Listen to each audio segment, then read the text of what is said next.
Big Boss Malayalam season 4 മത്സരാർത്ഥിയായിരുന്നു ശാലിനി നായർ. ബിഗ് ബോസിൽ വന്ന ശേഷം ഹൗസിലെ ബാലാമണി എന്നാണ് ശാലിനി അറിയപ്പെട്ടത്. ഇമോഷണലി വളരെയധികം വീക്കാണെന്നും കമന്റുകൾ വന്നിരുന്നു. എന്നാൽ ജീവിതത്തിലെ പല സാഹചര്യങ്ങളെയും ധൈര്യത്തോടെ നേരിട്ട ആളാണ് ശാലിനി.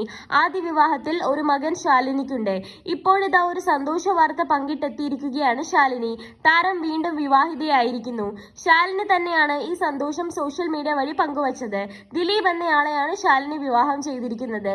എന്തെഴുതണമെന്നറിയാതെ വിരലുകൾ നിശ്ചലമാകുന്ന നിമിഷം, വിറയ്ക്കുന്ന കൈകളോടെ നെഞ്ചിടിപ്പോടെ ഉള്ളകം നിറയുന്ന നിമിഷം പ്രിയപ്പെട്ടവരിലേക്ക് പങ്കുവയ്ക്കുകയാണ്. സമൂഹത്തിന് മുന്നിൽ ഒരിക്കൽ ചോദ്യചിഹ്നമായവൾക്ക്, അവളെ മാത്രം പ്രതീക്ഷിച്ച് ജീവിക്കുന്ന കുഞ്ഞിന്, താങ്ങായി ഇന്നോളം കൂടെയുണ്ടായ കുടുംബത്തിന് മുന്നോട്ടുള്ള ജീവിതത്തിൽ കരുത്തായി ഒരാൾ കൂട്ടുവരികയാണ് ദിലീപേട്ടൻ. ഞാൻ വിവാഹിതയായിരിക്കുന്നു. സ്നേഹം പങ്കുവെച്ച് എല്ലാവരുടെയും പ്രാർത്ഥന കൂടെയുണ്ടാകുമെന്ന് പ്രതീക്ഷിക്കുന്നു എന്നാണ് വിവാഹ വാർത്ത പങ്കിട്ട് ശാലിനി കുറിച്ചത്.